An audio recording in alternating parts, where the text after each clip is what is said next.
All right, so we went over the small bug out bag and the medium-sized bug out bag.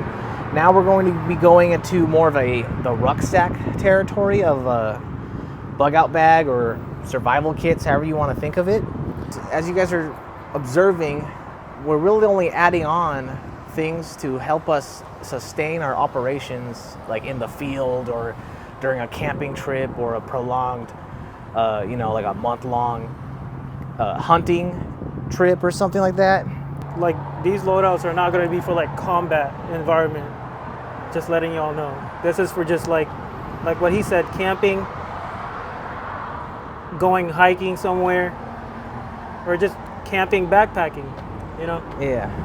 Personally, I like to kind of combine my hobbies of shooting and survival. So this like I have extra ammunition in this bag. I'll just go ahead and start opening my bag up and I'll show you how I pack it. And then after that, we can look at Richie's bag. So as you can see right here, I have a medium Alice pack. We sell these in the shop. These are very popular. Let's just go over the outside first. No, I hand make my own equipment. So I have this East German magazine pouch that I modified to mount to the backpack. I have 4 AR-15 magazines in here. The outside pouches, I can put flashlights or I can put a Gerber or pistol mag. In this one, I do have a flashlight. I have this mounted on the outside for a quick access. I don't need to dig around in my bag to find it. All you gear nerds, hit up Elliot. He makes chest rigs, backpacks, pouches, you name it. Yep.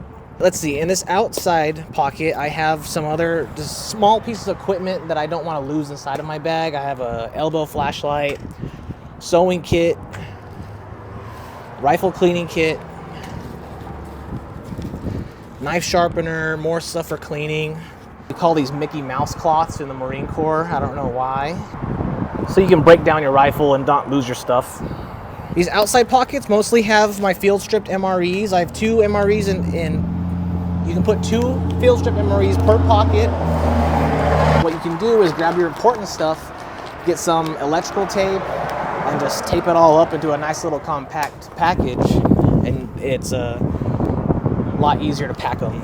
And also here I do have some gloves. I have them in my outside pocket for quick and easy access, and then I have more snacks in here. I have some trail mix. That's what I forgot. I don't have no gloves.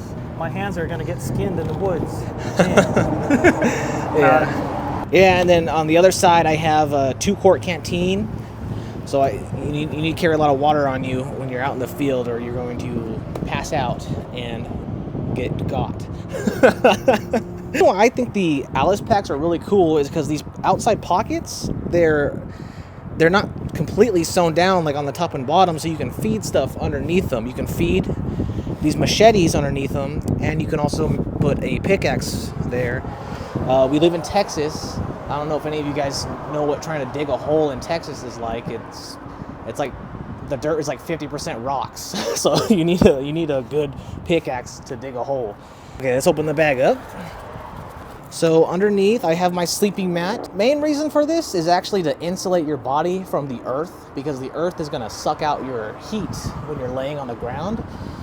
And then it's also good for comfort. I would go with a foam sleeping mat because the inflatable ones can pop, and then it just turns into a big disappointment, basically. And again, we're having these recurring items. I'm a big fan of the poncho because you can turn it into a shelter. The military doesn't issue ponchos anymore, there's so many cool uses for that. You can collect rainwater, like, yeah, I don't know, there's so many stuff that you do. Yeah, you can turn it into a shelter, you can collect rainwater. It's a great multi-purpose item to have on you. We have the paracord again. Again, this is like my little survival kit I made. I just keep it with me. And then really, in my larger pack, these larger packs come into play when you're out in the field. I would say like 3 days or longer. Me personally, when I have my kit fully together, I can probably last in the field for like a week when I actually have all my gear together.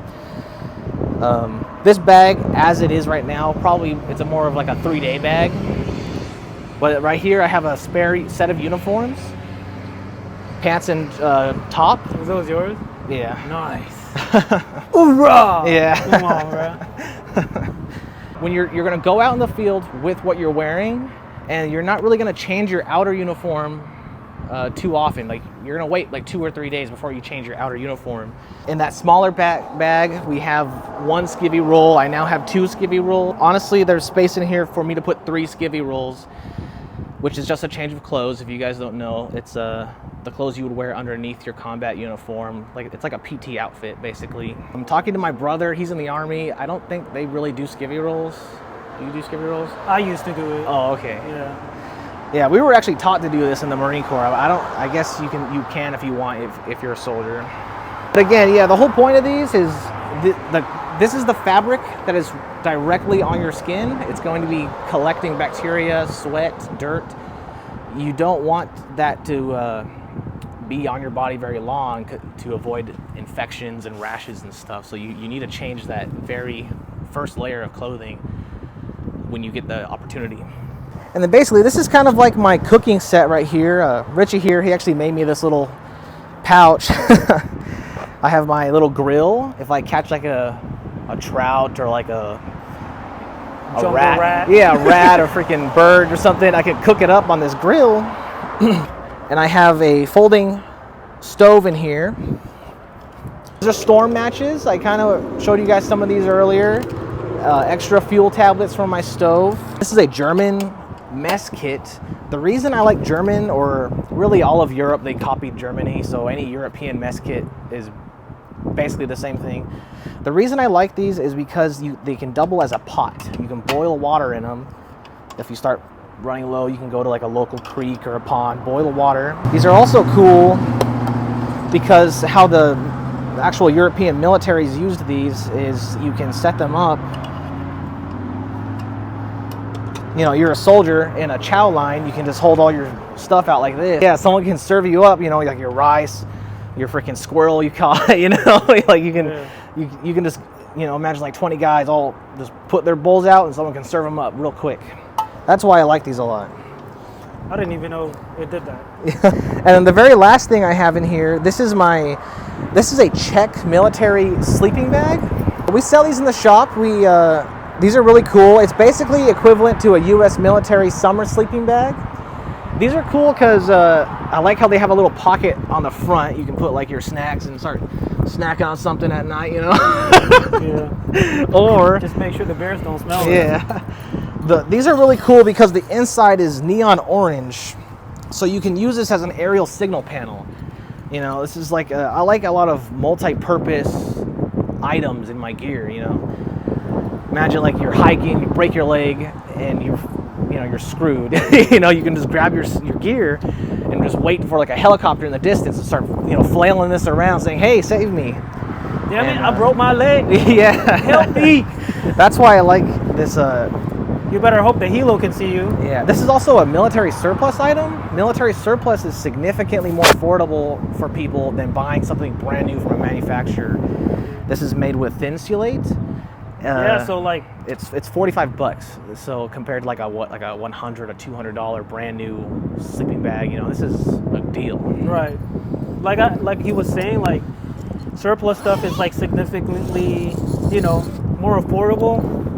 I'm not gonna throw like any big companies out there, but just, you know, support your local surplus store.